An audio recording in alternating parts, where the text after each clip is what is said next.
Hi കൂട്ടുകാരെ, ഞങ്ങളുടെ അടുക്കള മുറ്റത്ത് ഒരു ചീര കിളിച്ചു വന്നു. അപ്പോൾ നമ്മളതിനെ നന്നായി സംരക്ഷിച്ചെങ്കിലും പുഴു കയറി അങ്ങ് നശിച്ചുപോയി. ആ സമയത്ത് അമ്മ അതിൻ്റെ അരി എടുത്ത് പാകിയിരുന്നു. അങ്ങനെ കിളിച്ചു വന്നതാണ് ഈ 3-4 ചീരത്തൈകൾ.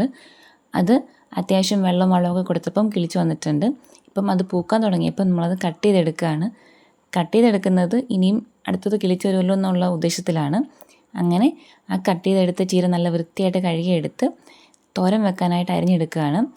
തണ്ടിന് കട്ടിയുണ്ടെങ്കിൽ തണ്ട് സെപ്പറേറ്റും ഇല സെപ്പറേറ്റുമാണ് അരിഞ്ഞെടുക്കേണ്ടത്. ഇത് വളരെ കുരുന്ന തണ്ടായതുകൊണ്ട് ഒരുമിച്ചാണ് അരിയുന്നത്.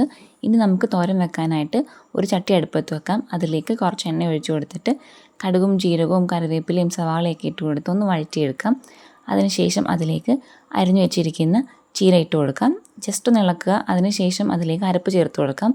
തേങ്ങയും വെളുത്തുള്ളിയും മഞ്ഞൾപ്പൊടിയും ജീരകവും കുരുമുളകും പച്ചമുളകും ഒക്കെ അരച്ച അരപ്പൂടെ ചേർത്ത് ആവശ്യത്തിന് ഉപ്പും കൂടെ ചേർത്ത് നന്നായി ഇളക്കിയെടുക്കുക. നമ്മുടെ ചീരത്തോരൻ വളരെ പെട്ടെന്ന് തന്നെ റെഡി ആയിട്ടുണ്ട്. എല്ലാവർക്കും അറിയാവുന്ന നല്ല നാടൻ റെസിപ്പിയാണിത്.